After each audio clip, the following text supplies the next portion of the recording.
네, 여러분, 지금부터는 여러분에게 정말 큰 도움이 될 만한 강연을 시작해 보도록 하겠습니다. 강연을 해 주실 분 소개해 드릴 텐데요.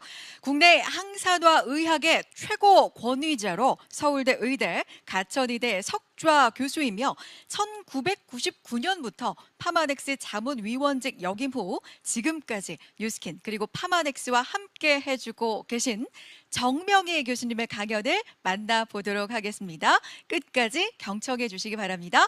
교수님, 강연 부탁드립니다. 반갑습니다. 이런 귀한 자리에 장소와 항산화제라는 제목으로 말씀을 드릴 기회를 갖게 돼서 무한히 기쁘고 또 영광스럽게 생각을 합니다. 발표에 앞서서 아까 사회자께서도 저를 소개를 해 주셨지만은 간단히 저 자신을 소개해 드릴까 합니다. 저는 1971년, 여러분들이 보실 때는 아주 옛날인데 71년에 의과대학을 졸업을 했습니다. 그때 졸업생이 120명이었는데 저 혼자만 의사가 되는 길을 택하지 않고 기초의학, 연구와 교육에 전념하는 길을 택했습니다. 그래서 졸업을 하고 미국 뉴욕 주립대학, 스운이라고 하는데 스테이트 유니버시티 오브 뉴욕 의과대학에서 생화학으로 박사를 받고 그때 활성산소를 주제로 박사학위를 받아서 지금까지 활성산소 연구를 지속해 오고 있습니다. 한국에 돌아와서 서울대학교 의과대학에 30년을 교직으로 봉사를 했고 2011년에 저는 이미 정년을 했습니다.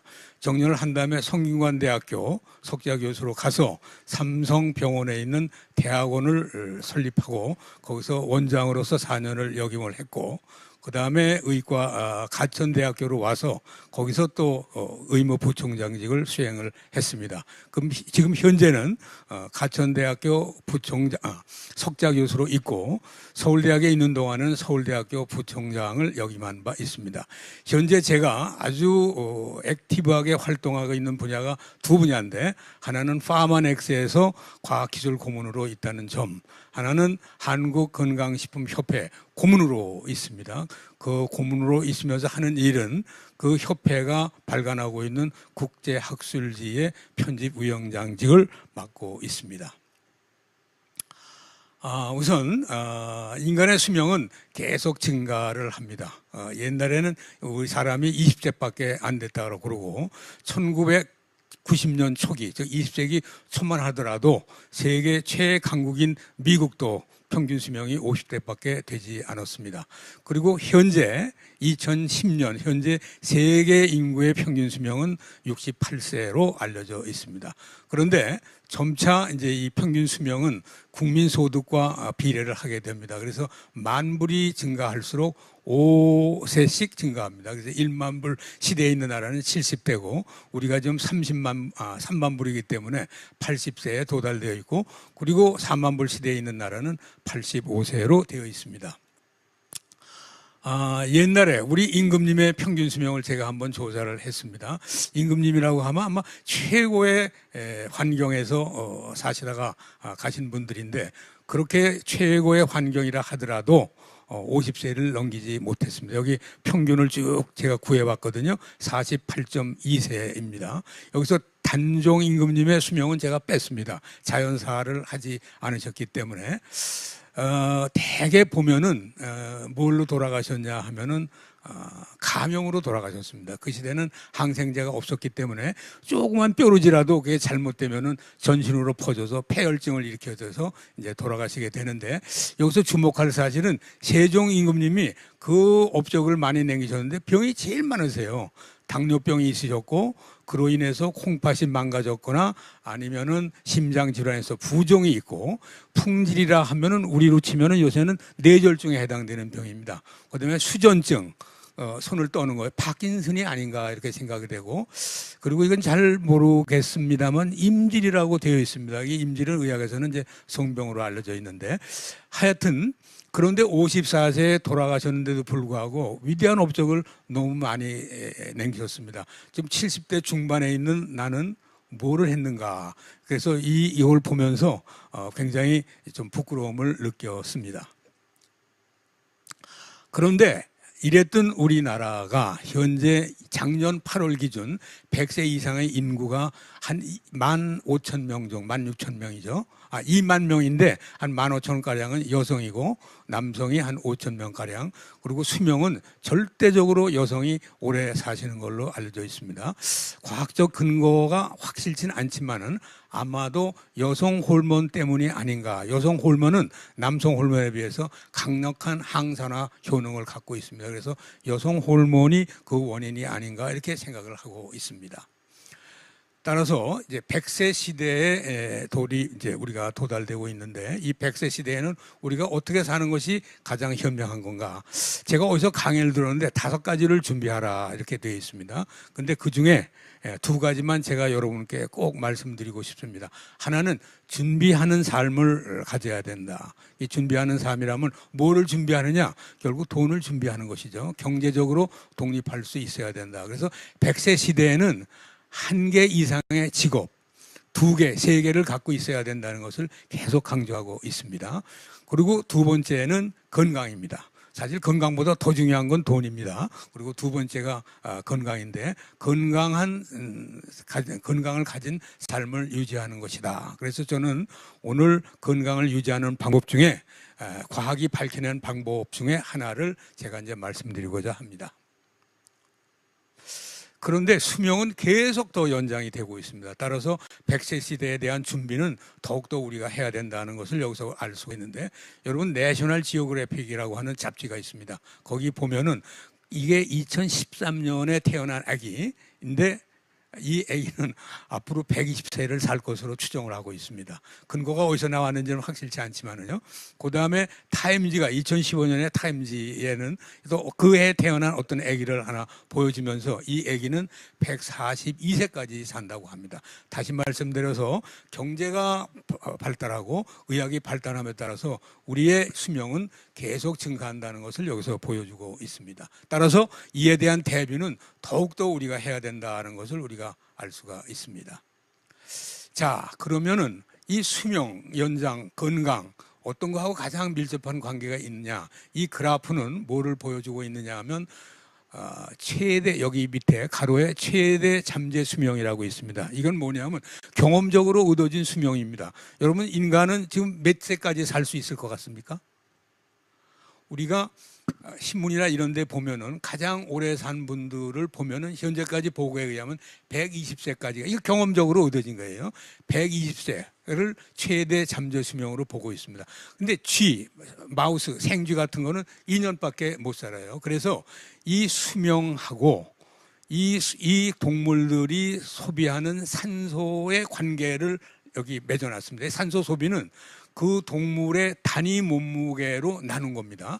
물론 쥐하고 사람하고 비하면 사람이 훨씬 산소를 많이 쓰죠. 그렇지만 사람의 몸무게하고 쥐가 소비하는 산소의 소비량을 쥐의 몸무게로 나누면은 요거를 우리는 뭐냐면 특이적 대사율이라고 하는 거죠. 그러니까 쥐가 훨씬 많이 사용합니다. 사람보다도. 우리 사람은 심박이 보통 70번 뛰지 않습니까? 1분에. 근데 쥐의 경우에는 200번씩 뛰어요. 굉장히 빨리 뛴단 말이죠. 그건 뭐를 의미하냐면 산소 소비가 많다. 즉 산소 소비가 많으면 많을수록 사람의 그 동물의 그 수명은 짧아진다. 따라서 수명은 산소와 굉장히 밀접한 관계가 있다는 것을 알게 되었습니다. 그래서 산소에 대한 연구를 이제 많이 했습니다. 산소를 이용하는 이유가 뭔가, 혹시 여러분들 산소를 왜 이용을 하는가 생각해 보신 적이 있는지 모르겠습니다. 바로 우리가 먹은 음식물로부터 에너지를 얻기 위해서입니다. 이렇게 생각하시면 됩니다. 우리가 자동차에다 연료를 넣어도 그걸 태우지 않으면은 결코 엔진이 돌아가지 않는 원리와 똑같습니다. 우리가 먹는 음식물을 우리가 먹지 않습니까? 물론 자동차 엔진같이 이제 불로 태우는 것은 아니지만 우리 엔진, 사람의 엔진은 굉장히 고도로 발전된 엔진이기 때문에 불꽃이 없어도 우리가 에너지를 우리가 생성할 수가 있습니다. 근데 에너지를 생성하는 방법은 우리가 먹은 음식물을 산화를 합니다. 이 산화라고 하는 것은 뭐냐면 그 물질로부터 전자를 빼어서 내는 겁니다. 그 전자가 흐르면은 에너지가 나오는 겁니다. 여기 지금 우리 불빛이 있거든요. 이 불빛은 전자를 누가 만들어서 보내는 거죠? 발전소에서 만들어서 우리한테 보냅니다. 근데 스위치를 끄면은 어떤 에너지도 나오지 않습니다. 그 왜 그러냐? 전자가 흐르지 않기 때문에.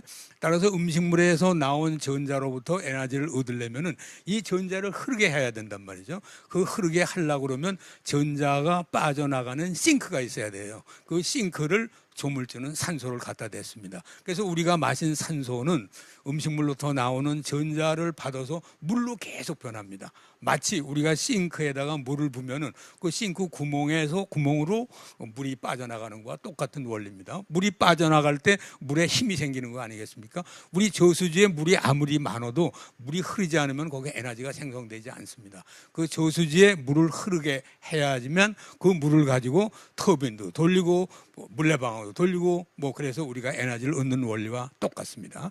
따라서 우리가 마신 산소의 95%는 다 물이 됩니다. 여러분께서 화장실에 가셔서 그 소변을 누르는 것은 그거는 물을 먹어서라기보다는 사실은 우리가 마신 산소가 물로 변하기 때문입니다. 물이 될 때 그때마다 우리는 에너지를 생성하게 됩니다. 근데 이렇게 되면 참 좋겠는데 4개를 받으면 물이 되는데 조물주가 좀 실수를 했어요. 그래서 하나를 받는 놈이 생기고 2개를 받는 4개까지 못 받고 하나, 둘, 셋을 받는 산소가 나오게 되는데 그것이 전체 우리가 마신 산소의 2 내지 3%입니다. 그거는 물이 아니고 굉장히 불완전한 산소 화합물입니다. 이거를 우리는 활성산소라고 부르게 됩니다. 그래서 이게 안전하게 물이 되는 거죠. 4개가 전자를 이제 받아서 이렇게 되는 것은 마신 산소의 95%에 해당됩니다. 그런데 여기 보시는 것과 마찬가지로 하나를 받는 놈, 2개를 받는 놈, 3개를 받는 놈, 4개째 받아야 물이 되는데 이 과정에 있는 것은 산소를 4개를 못 받았기 때문에 산소가 고픈 거예요. 그래서 다른 놈으로부터 산소를 뺏으려고 굉장히 애를 써요. 그래서 산소를 많이 가지고 있는 것이 대개는 단백질, 세포막을 구성하는 지질 또는 DNA 이런 것들이 많이 갖고 있어요. 그래서 얘네들은 그냥 이게 생기면은 전자를 뺏으려고 우리 몸에서 중요한 역할을 하는 이런 물질들을 갖다 공격을 해서 전자를 뺏으려고 합니다. 그래서 활성산소가 굉장히 나쁘다고 하는 이유가 여기에 있습니다. 그래서 활성산소는 나온 건 제거되지 않으면 반드시 나쁜 일을 하게 되고 그 나쁜 일이 심해지면 세포가 죽고 세포의 죽음이 많으면 그런 곧 질병으로 연결이 되는 것입니다. 그래서 이 활성산소는 여러 가지 원인에 의해서 지금 에너지, 생명이 있는 한은 활성산소는 항상 생기게 되어 있습니다. 또 경우에 따라서는 어떤 상황에서는 훨씬 더 많이 생기게 됩니다. 여러분들 백혈구, 요새 코로나가 들어오지 않습니까? 그래서 세균이 들어오면은 세균을 막는 그 사병 같은 세포가 백혈구입니다. 그래서 세균이 들어오면은 얘는 활성산소를 생성해서 그 세균을 죽이는 거죠. 그래서 활성산소가 꼭 나쁜 것만은 아닙니다. 이렇게 좋은 일도 합니다. 그 외에 화합물, 담배 연기, 알코올, 방사선, 자외선 또 심한 운동을 하면 산소 소비가 많아지기 때문에 활성산소가 많이 오고 또 많이 먹어도 활성산소가 일어납니다. 그래서 소식하는 분이 오래 산다고 하는 것이 옛날부터 여러분들 들어본 적이 있습니다만은 이게 다 활성산소하고 관계가 있어서 늘 여기 빨간 글씨로 되어 있죠. 늘 활성산소에 우리는 노출되어 있다 이런 얘기죠. 그래서 결국 우리 몸은 제거하고 생성되는 것이 밸런스가 맞춰져 있습니다. 사실은 조금 제거 능력이 좀 못 미칩니다. 그래서 조금씩 우리는 알게 모르게 우리 몸이 망가져 가는데 이것이 쌓인 것이 노화인 겁니다. 제가 여러분들보다도 더 나이가 들어 보이는 이유는 오래 살았기 때문에 활성산소의 손상을 더 많이 받았다고 생각하시면 됩니다. 이게 노화고 이건 만성적으로 일어나는 그런 상황이 되겠습니다. 그러나 나이가 든다든지 어떤 질병이 있다든지 그러면 제거 능력이 약하고 활성 생성 능력이 굉장히 많아지면 이걸 산화성 스트레스라고 얘기합니다. 그걸 옥시다티브 스트레스라고 하고 이 옥시다티브 스트레스는 우리 병원에 가면 진단 내려져 있는 모든 질병의 90%는 알게 모르게 이 산화성 스트레스하고 관련이 있습니다. 늙는 문제, 암이 생기는 문제, 각종 염증, 감기, AI 또 코로나 바이러스 이건 다 활성산소하고 관계가 있습니다. 동맥경화, 당뇨 어떤 병이든지 활성산소하고 관계가 없는 것이 없을 정도로 이렇게 밀접한 관계를 가지고 있는 것이 활성산소입니다. 그래서 우리는 활성산소를 어떻게 해서든지 제거를 해야 됩니다. 그런데 아까 말씀드린 활성산소와 관련이 있는 이 질병들은 대부분 치료가 불가능해요. 왜? 노년에 들어있는 것이기 때문에. 따라서 치료보다는 예방이 최우선입니다. 그리고 예방은 어떤 방법이냐?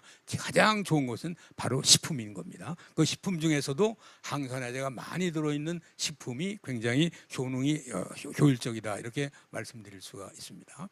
그래서 활성산소를 제거하는 방법은 우리 몸은 두 가지 기전을 갖고 있습니다. 하나는 우리 몸에 아주 내재적으로 갖고 있는 활성산소를 제거하는 효소가 있습니다. 조물주가 엔진을 잘못 만들어 가지고 활성산소를 내는 상황으로 몰아갔거든요. 그래서 이 큰일 났다고 해서 그 대안으로 나온 것이 또 활성산소를 제거하는 효소를 또 우리 몸에다 부여를 했습니다. 근데 이것만큼은 부족합니다. 그래서 우리가 외부에 활성산소를 제거하는 능력을 가진 여러 가지 물질을 섭취를 해야 되는데, 여러분 비타민 C, 비타민 E는 아주 대표적인 활성산소 제거 영양소입니다. 이것만 갖고는 안 됩니다. 그리고 우리가 소위 말하는 야채, 차, 과일, 여기 그림에 아주 풍성하게 있는 이런 것들에 항산화제가 굉장히 많이 들어있기 때문에 이런 걸 먹는 것이 활성산소 제거에 굉장히 도움이 된다. 그래서 지금 이 활성산소 학회에 있는 사람들은 얼만큼 먹어야 되느냐라고 질문을 하면은 어떻게 대답하냐면,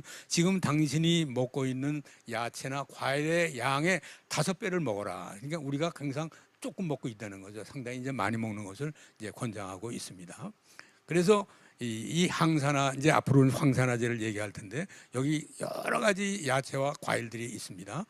여기에 이제 항산화제가 많은데 이걸 먹는 걸로만 한다라고 하는 것은 너무 힘들죠. 그래서 이럴 때는 과학의 힘을 빌려서 효율적으로 우리가 활성산소를 제거하는 방법, 다시 말하면 그 항산화제를 우리가 추출을 해서 효능이 좋은 항산화제를 먹으면은 훨씬 효과가 있지 않나, 이렇게 생각을 할 수가 있습니다. 그런데 이 항산화제는 화학적으로 통칭 폴리페놀 이렇게 얘기합니다. 이 페놀이라고 하는 게 이 화학 구조가 여기 있죠. 여기 보면은 여기 화학 구조가 페놀이 있는데, 폴리라고 하는 거는 많다는 뜻입니다. 다, 한자로 답니다. 이 폴리페놀이 많은 이 폴리페놀이라고, 여기 이거 좀 비춰주시기 바랍니다. 여기 페놀, 요게 이런 구조를 가진 놈이 굉장히 많이 이걸 가지고 만들어진 화합물을 우리는 폴리페놀이라고 이렇게 얘기를 합니다. 근데 여기에는 이제 여러 종류가 있습니다. 뭐 페놀릭 애시드, 신라믹 애시드, 이제 그거를 이제 그 화학적으로 분리를 해보면은 이런 5가지로 이제 분리하게 되고, 이 탄닌이라고 여러분들 뜰분 거 있죠. 감이나 포도 같은 데서 있는 뜯는 그 뜰분 것이 나쁜 것만 아니에요. 사실 건강에는 굉장히 좋은 겁니다. 그 다음에 이제 오늘 제가 말씀드리려고 하는 게 플레보노이드가 이제 가장 이제 중요한, 뭐 다른 것도 다 중요하지만 오늘 강의하고 밀접한 관계가 있는 것은 바로 이 플레보노이드에 속하는 것입니다. 다음 넘어가면은, 그래서 이제 이 벤조익 애시드, 폴리페놀에 있는 거는 뭐 이런 예가 있고, 또 거기에 대표적인 물질은 갈릭 애시드라고 여기 있죠. 그것이 많이 들어있는 이제 뭐 이거 여러분들 다 외울 수가 없습니다. 이렇게 종류가 많다는 거를 보여드리고, 이 중에서 가장 좋은 것이 뭐냐 하는 걸 제가 이제 말씀드리려고 이렇게 많은 걸 보여드리고 있습니다. 그러니까 신라믹 애시드 있고, 넘어가죠. 내가 이걸 해야지. 그다음에 이제 여러분들 포도주를 많이 먹습니다. 사람들 특히 적포도주에는 항산화제가 있는데, 그것이 바로 스틸벤을 모 구조로 갖고 있는 레바스테놀이라고 하는 그런 물질이 들어 있습니다. 여러분 카레라이스 노란 거 있죠? 그게 커큐민이 들어 있는 그런 항산화제가 들어 있는 것입니다. 그다음에 이게 이제 탄닌이고, 뜰분 성분 탄닌이고, 그 다음에 이제 프레보노이드 안에는 또 여러 가지가 있습니다. 이런 구조, 여기 있는 구조를 가지고 이 구조 하나에 가령 프레보논 하면 모 구조는 저렇게 되어 있지만 거기에 옆에 있는 가지에 따라서 여러 종류가 나타나게 됩니다. 자, 그러면 프레보놀 쭉 있는데, 이쪽 밑에 줄에 오른쪽에 있는 안토사야닌이 오늘의 주인공입니다. 제가 이거를 이제 말씀을 드리도록 하겠습니다. 그래서 프레보노이드의 여러 종류가 있고, 그거에 대표적인 그 화합물을 있고, 그 화합물을 가지고 있는 야채를 제가 보여드리고 있습니다. 넘어가겠습니다. 이것도 넘어가겠습니다. 자, 이렇게 항산화제는 많이 있습니다. 근데 기본이 전부 다 구조를 보면은 폴리페놀, 아까 페놀 길이를 이렇게 갖고 보여드렸죠. 그것이 여러 개가 들어있어서 그래서 폴리페놀이라고 하는 것이고, 그 플레보노이드 중에 안토사야닌이라는 것이 있습니다. 안토사야닌은 여기 왼쪽에 맨 꼭대기에 있는 것이 모핵입니다. 그 모핵이고, 그 모핵의 옆에 여러 가지 가지가 붙은 거에 따라서 여러 종류의 안토사야닌이 나올 수가 있습니다. 그 중에 여기 사야니딘, 그다음에 델피니딘을 제가 보여드리고 있는데 그 구조를 옆에다 이제 보여드리고 있습니다. 그래서 그 안토사야닌 중에 여러 개가 있습니다. 사야니딘, 델피니딘을 포함해서. 근데 이런 것 중에서 사야니딘과 델피니딘이 왜 좋은가 하는 것을 이제 뉴스킨과 관계 있는 미국 학자들이 연구를 해서 그 연구한 것의 대표적인 논문 5개 중에서 제가 가장 중요한 데이터를 여러분께 보여드리고자 합니다. 왜? 이 에이즐락이 정말 좋다는 것을 과학적으로 여러분들이 증명된 내용을 알고 있어야지만 되기 때문에요.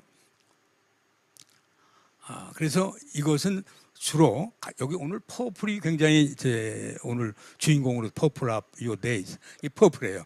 여기 이 안토사야닌이 제일 많은 데는 이 퍼플 컬러라고 있는 야채와 과일입니다. 그 중에서 어디가 제일 많으냐 하면 노란 걸로 쓴 게 있죠. 블랙커런트, 흑미, 그 다음에 이쪽으로 보면 빌베리라고 하는 것이 있습니다. 그래서 이 뉴스킨 연구진들은 이 3가지 과일을 택해서 거기서 유효 성분을 뽑아 봤습니다. 그래서 그거의 효능을 이제 검사했습니다. 그래서 논문 5개인데 첫 번째 논문은 왜 사야닌과 델피니딘가를 밝힌 논문입니다. 그 첫째 이유는 그 여기 이제 H 리치 블렌드, H 리치 이 블렌드라는 건 믹스하고 똑같은 뜻입니다. 그 H는 안토사야닌의 약자입니다. 안토사야닌이 굉장히 많이 있는 복합물, 그 블렌드, 그건 또 믹스라고 하는데 여기에 양이 조사를 해봤어요. 여기 쭉 조사를 해봤더니까 제 꼭대기에 사야니딘과 델피니딘이 있죠. 제가 빨간 박스로 쳐 있는 거. 여기에 다른 거에 비해서 상대가 안 될 만큼 많은 양을 함유하고 있다는 것을 여기서 우리가 알 수가 있습니다. 그래서 첫째 이유는 요 흑미, 블랙커런트, 빌베리를 가지고 만든 AC, 안토사야닌 리치 블렌드, 그 복합물에는 뭐가 제일 많아요? 안토사야닌뿐만 아니라 그리고 여기 다른 어떤 항산화 보자도 안토사야닌이 많고 안토사야닌 중에서는 또 뭐가 많으냐면 사야닌과 델피니딘이 가장 많다는 걸 보여주는 논문입니다. 그 다음에 양이 많을 뿐만 아니라 이거의 기능도 탁월함을 여기 보여주고 있는데 이게 그 기능을 보는 방법에 이게 이제 그 사람들이 밝혀낸 것이 뭐냐면 장 건강에 굉장히 중요하다라고 하는 것을 보여주고 있습니다. 여기 그림에 장이 있죠. 그 장 표면 이게 장의 융기, 돌기입니다. 그 돌기를 또 현미경으로 들여다보면은 옆에 이렇게 벽돌같이 쭉 쌓여 있는 것이 장 세포입니다. 이 세포가 촘촘하게 붙어 있으면 장은 굉장히 건강한 거죠. 근데 어떤 원인에 의해서 이것이 느슨해지면은 이건 장 기능이 나빠진 겁니다. 나쁜 물질이 흡수가 된다라든지 뭐 이래서 결국 우리 장내에는 여러 가지 박테리아가 있어서 박테리아가 나쁜 물질을 계속 만들어내거든요. 그 물질이 장이 이게 타이트하면은 되는데 자꾸 들어오면은 우리 몸의 건강을 해치게 되는 거죠. 그래서 장 건강을 보는 방법에 세포를 배양해서 세포층을 이렇게 만듭니다. 그 밑에 그 페트리 디시가 있죠. 거기에 노란 전선을 이렇게 거기다 이렇게 하죠. 그 전기를 통하면은 전기가 잘 안 통하면은 장이 굉장히 건강하다는 거예요. 장 그 저항을 보는 거거든요. 그래서 근데 이게 이제 그 장 건강을 보는 방법에 전기를 통해서 저항이 높은 것이냐 아니면은 거기다 이제 위층에다 놓고 밑에 쪽으로 물질이 이제 잘 빠져나가는데 헐렁하면 잘 빠져나갈 거고 단단하면 이제 헐렁하면은 저항이 떨어질 거고 그래서 전기 저항으로 보는 거하고 물질 이동으로 보는 그런 방법이 있습니다. 그래서 여기서 이게 봤더니 여기다 이제 이 사람들은 장을 키웠어요. 그 밑에 그림을 보시면 쭉 이렇게 장이 잘 자라 있죠. 거기다가 TNF 알파라고 하는 건 나쁜 물질을 집어넣으면 장이 느슨해져요. 그 느슨해지는 그런 상황에 다른 안토사야닌하고 집어넣어 봤어요. 집어넣어 봤더니 우선 전기 저항을 봤어요. 맨 이쪽에 이제 여기 보면 전기 저항이 굉장히 낮아져 있죠. TNF 알파고 까만 거, 왼쪽에 까만, 왜? 거기 굉장히 낮아져 있단 말이죠. 그게 왜 그러냐면 TNF 알파를 넣어서 전기 저항이 굉장히 낮아져 있어요. 근데 거기다가 안토사야닌을 집어넣어 봤더니 다시 올리는 능력이 뭐가 좋죠? 사야니딘. 그 옆에 델피니딘이 아주 잘 올려요. 다시 말하면 뭐예요? 장을 튼튼하게 해줬다라는 걸. 다른 안토사야닌은 이거에 비해서 그 능력이 이만큼 못합니다. 이쪽으로 넘어가 보죠. 그러면 이번에는 물질을 통과시키게 봤어요. 물질을 통과해 왔더니 물질 통과가 잘 이게 굉장히 높아졌죠. 그 높아졌다는 건 허순해졌다는 얘기 아니에요. 그런데 사야니딘 델피니딘 보면 그 뚝 떨어져요. 장이 굉장히 단단해졌다라는 걸 알고 있습니다. 그러니까 첫 번째 논문은 양이 많고 능력이 굉장히 탁월하다. 그래서 사야니딘과 델피니딘을 이 사람들은 선택을 한 것 같습니다. 요번에는 이제 이걸 보기 위해서 과잉 에너지소, 고지방 식이 그 식품을 동물한테 줍니다. 그래서 이 고지방 이제 그 식이를 주면은 여러 가지 이제 문제가 생기는데 산화성 스트레스가 굉장히 올라가고 특히 장 점막이 망가집니다. 그리고 당 대사에 이상이 옵니다. 지방간이 생기고 인슐린 저항. 인슐린 저항이라는 게 뭐냐면 인슐린 작용이 잘 안 되는 거예요.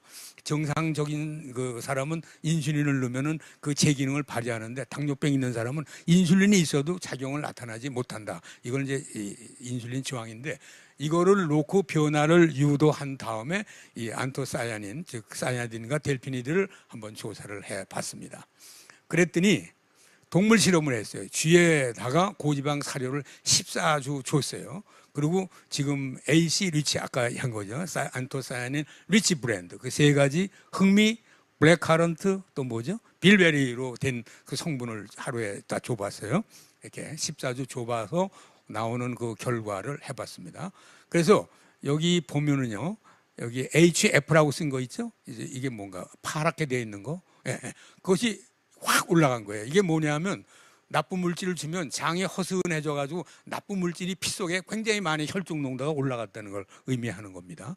그런데 그 옆에 안토사야닌을 준 거 뚝 떨어졌어요. 안토사야닌하고 같이 먹이면은 이게 잘 올라가지가 않습니다.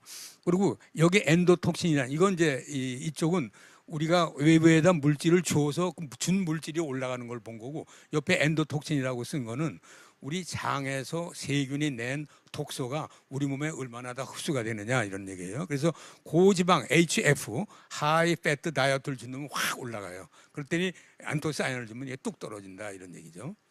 그다음에 더 중요한 거는 요 밑에 보면요. 나쁜 좋은 세균과 이거 왼쪽 거 좋은 세균하고 나쁜 세균의 비율을 봤더니 나쁜 세균의 포퓰레이션이 줄고 좋은 세균의 포퓰레이션이 커진다는 거예요. 여기 보면은 파란 막대 여기 세 번째 이게 그 옆에 거 그건 뭐예요? 나쁜 세균의 포퓰레이션이 여기가 높았다는 거란 말이죠. 그런데 이걸 주면은 그 포퓰레이션이 떨어졌어요. 뚝 떨어지게 되는 거죠.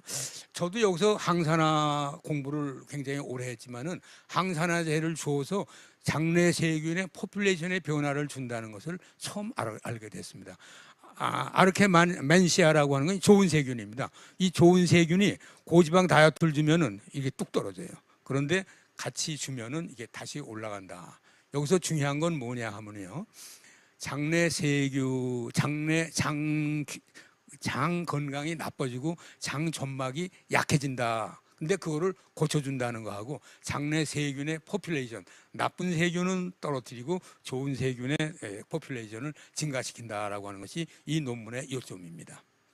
세 번째 논문은 요번에는 아까는 뭐였죠? 장내 세균과 장 건강을 봤는데 요번에는 대사에 어떤 작용을 미치는가. 그래서 요번에도 똑같이 14주를 주고 보는 관찰한 거는 다른 걸 봤습니다. 어떤 걸 봤냐면 우리가 글루코스를 이제 당을 딱 주면 말이죠. 이렇게 쫙 올라갑니다. 위에 올라가는데 올라갔다가 금방 떨어질수록 좋은 거예요. 당이 올라갔다가 떨어지지 않으면 그게 당뇨병인 거예요. 여기서 보면 맨 꼭대기의 그래프는 나쁜 거지. 당을 처리를 못한다는 거고 맨 밑에 있는 건 당 처리를 잘한다는 거예요. 그래서 이거를 그 밑에 이 그래프에 있는 밑에 있는 에리어 면적을 비교한 겁니다. 그래서 세 번째 옆에 세 번째로 가면은 여기 그 파란 거 있죠? 제일 높죠. 이 하이패트 다이어트를 주면은 이 에어리어가 제일 높아. 다시 말하면 뭐예요? 글루코즈가 포도당이 올라갔다가 잘 안 떨어진다는 얘기지. 그런데 옆에 이거 저걸 줬어요. 그 뭐지 이 안토사야닌을 주면은 이게 자꾸 떨어져서 맨 이쪽이 양을 제일 많이 주면 뚝 떨어 아니 이 오른쪽에 굉장히 많이 떨어진다는 것. 즉 당대사 변화에 좋은 효과를 준다. 이번에는 뭐를 줬냐면 인슐린을 줘요. 그 인슐린의 작용은 어때요? 올라갔던 놈이 밑으로 ปุ๊ 떨어져야 되죠. 맨 밑에 있는 그래프가 제일 좋은 거예요. 근데 그게 바로 뭐냐 하면 이 안토사야닌을 준 거죠. 안토사야닌을 같이 주면은 인슐린의 작용이 잘 나타나고 그래서 당 올라가는 걸 금방 떨어뜨리는 그런 효과가 있다는 걸 보여주는 겁니다. 그 다음에 이 가운데 있는 거 HF 하이 패트 다이어트를 주면은 지방간이 온다는 거. 지방간이 현미경으로 보면 이렇게 되어 있습니다. 옆에 거는 노란 세포가 꽉 차 있죠. 근데 이게 하얀 걸로 들어가 있죠. 이게 바로 뭐냐면 지방이 간 세포에 들어가 있는 겁니다. 이걸 지방간이라고 하는데 이 지방간이 옆에 보면은 안토사야닌을 주면은 다시 정상으로 돌아간다는 것을 우리가 알 수 있습니다. 지방간을 고쳐준다는 걸 우리가 알 수 있습니다. 네 번째는 이제 쥐 실험을 했죠. 사람한테 해봤어요. 사람한테 이제 8주 동안 이걸 하고 그다음에 안토사야닌을 주고 프리바이오틱스를 줬습니다. 이 밑에가 프리바이오틱스 이 사람 프리바이오틱스 215 안토사야닌 아까 퀴즈에 나왔었죠. 얼마만큼 먹어야 되느냐 하는 양이 여기서 나온 겁니다. 이걸 주고 그다음에 프리바이오틱스를 줬습니다. 이렇게 주고 그 효과를 봤더니 이거 보세요. 나쁜 세균의 8%였던 것이 3%로 떨어졌습니다. 이 나쁜 세균이. 그러니까 나쁜 세균의 포퓰레이션은 줄고 좋은 세균의 포퓰레이션이 증가한다. 그러니까 우리 장내 세균의 포퓰레이션이 개선된다는 것을 우리가 알 수가 있습니다. 이번에는 아까 8주, 14주 뭐 이랬잖아요. 한 번 먹이고 어떤 효과가 나타나냐를 본 겁니다. 그러니까 건강한 남녀를 갖다 놓고 고지방 식이 기름이 많은 음식물하고 안토사야닌을 함유한 음료를 먹이고 같이 딱 줬어요. 먹이자마자 30분, 1시간, 그 다음에 2시간, 3시간, 5시간 피를 뽑아가지고 조사를 해봤습니다. 그랬더니 안토사야닌을 준 거는 여기 왼쪽 그림에 엔도톡신이라고 하는 즉 장에 있는 나쁜 독소가 확 올라갑니다. 이렇게 한 번 먹어도. 그런데 같이 먹었어요. 안토사야닌을 같이 먹으면 이렇게 떨어진다. 다시 말하면 급성적으로도 효과가 나타난다는 것을 보여주고 있습니다.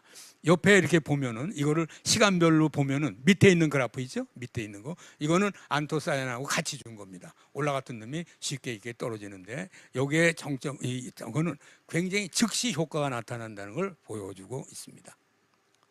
그래서 이건 5개밖에 안 했지만 이분들은 이거 더 많은 연구를 해가지고 이런 종합적인 결과를 얻어냈습니다.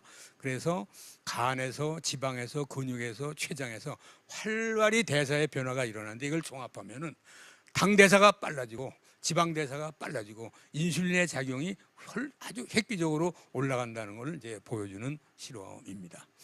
역시 제가 이걸 공부하면서 제가 평소 때 가졌던 파마넥스 뉴스킨의 어떤 특징을 우리가 다시 한번 확인할 수가 있었습니다. 즉 끊임없이 연구 개발한다. 제 논문을 보니까 굉장히 수준이 높아. 그리고 좋은 저널에 낸 학술 논문이라는 걸 알았습니다. 그리고 소재를 천연물에서 구한다는 것을 알게 됐고 또 수준 높은 연구 수행을 한다는 것을 다시 한번 확인할 수 있었습니다.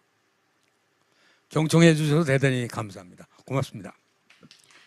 네, 고맙습니다. 정병희 교수님의 강연 잘 들었습니다. 다소 어려울 수 있는 정말 전문적인 내용이었는데 알아듣기 쉽게, 최대한 쉽게 쏙쏙 들리게 설명을 제가 할 수 있는 잘 방법 중에서 해주셨어요. 가장 쉽게 말씀드린 건데. 그러세요. 정말 그래서 이해가 잘 됐습니다. 교수님 고맙습니다. 네, 뉴스킨 그리고 파마넥스와 약 22년 오랜 시간 함께 해주셨고 오늘 강연에서도 핵심적인 의학 정보들을 그래서 쏙쏙 많이 알려주셨는데 자 그런 교수님이기에 그냥 그냥 보내드릴 수가 없습니다. 방송 시작 전부터 지금까지 저희 회원분들께서 정말 많은 질문들을 보내주셨거든요. 질문들 답변 들어보는 시간 가져보겠습니다. 화면 통해서 첫 번째 질문 만나볼까요?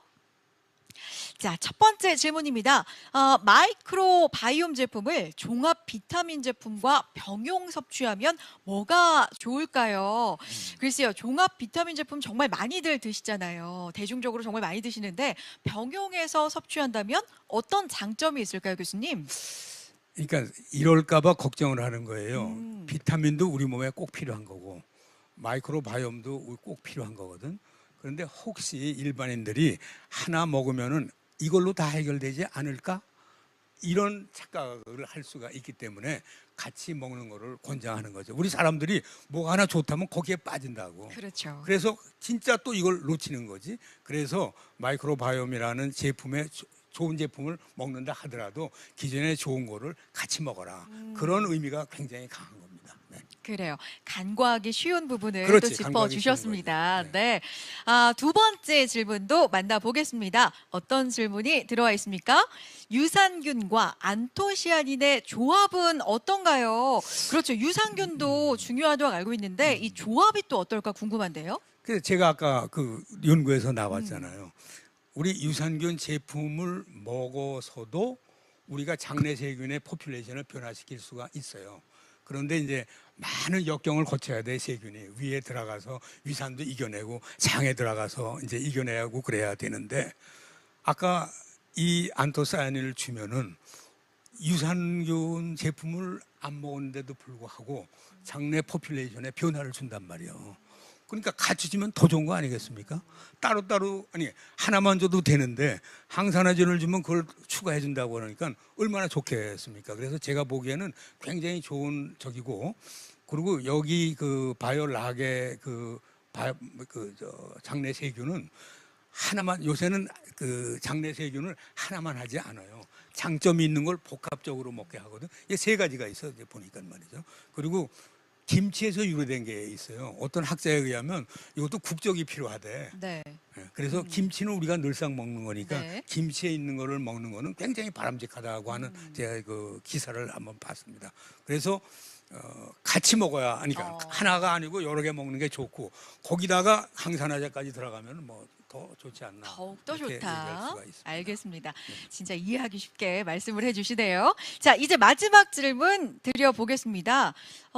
어떤 질문 들어와 있습니까? 락추로스 생소한 용어인데 정확히 무엇인가요? 이걸 꼭 락추로스? 알으셔야 돼. 네. 진짜. 중요한 질문인가요? 이게 뭐냐면요. 네. 아까 어서 그 사회자께서 얘기하셨나? 프로바이오틱스, 프리바이오틱스, 포스바이오틱스, 프리와 프로를 합친 거를 심바이오틱스 이렇게 얘기한다고 그랬는데 프로바이오틱스는 균 자체, 살아있는 균 자체, 포스는 죽은 균이에요.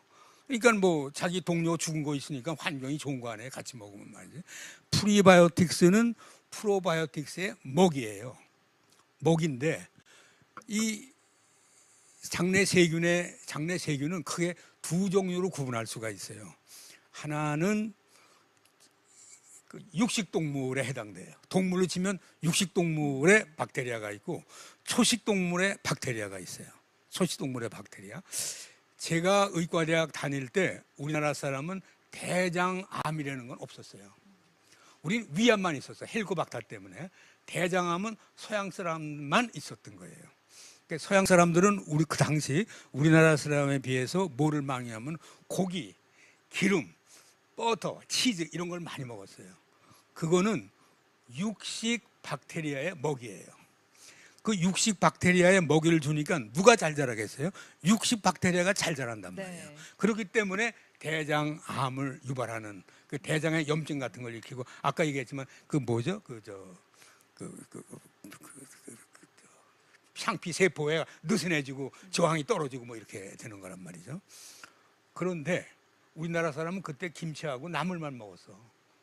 그러니까 초식 박테리아의 먹이만 먹고 살았단 말이죠. 그러니까 초식 박테리아가 우리나라 사람을 많았던 거야. 그것 네. 때문에 비록 전체적으로 힘은 못 쓰지만 대장암은 없어요. 근데 락틸로스라고 하는 네. 거는 초식 박테리아의 먹이에요. 그러니까 락틸로스는 당의 일종이야, 당. 당인데 우리도 사람도 소화를 못해. 육식 박테리아도 소화를 못 시켜. 누구만 그거를 연료로 쓸 수 있냐면 초식 박테리아만 연료로 쓸 수가 있어요. 마치 옛날에 우리나라 사람이 야채만 먹고 사는 환경을 만들어 주는 거예요. 여러분 이해하셨습니까? 네네. 그래야지 락틸로스가 뭐라는 걸 아셔야 소비자한테 설명을 해줄 수가 있지. 우리 몸에 좋은 이 초식 박테리아의 먹이란 말이죠. 그러니까 다시 말하면 그걸 주면은 초식 박테리아의 포퓰레이션이 커지잖아. 마치 안토사이닌 줬을 때 초식 박테리아의 포퓰레이션이 증가하는 거와 같은 효과를 준다 이런 얘기예요. 그래서 프로바이오틱스, 프리바이오틱스를 같이 주면은 그렇게 좋은 거예요. 거기다가 안토사이닌이 들어가면 초식 박테리아의 포퓰레이션은 더 증가하지 않을까 이런 생각을 해봅니다. 그렇군요. 됐습니까? 자, 이렇게 질문 세 가지를 함께 해봤습니다. 정말 쉽게 쏙쏙 이해가 되게 설명을 해주셨습니다. 많은 분들께 도움이 됐을 것 같습니다. 교수님, 오늘 함께 해주셔서 정말 고맙습니다. 네, 고맙습니다. 네, 고맙습니다.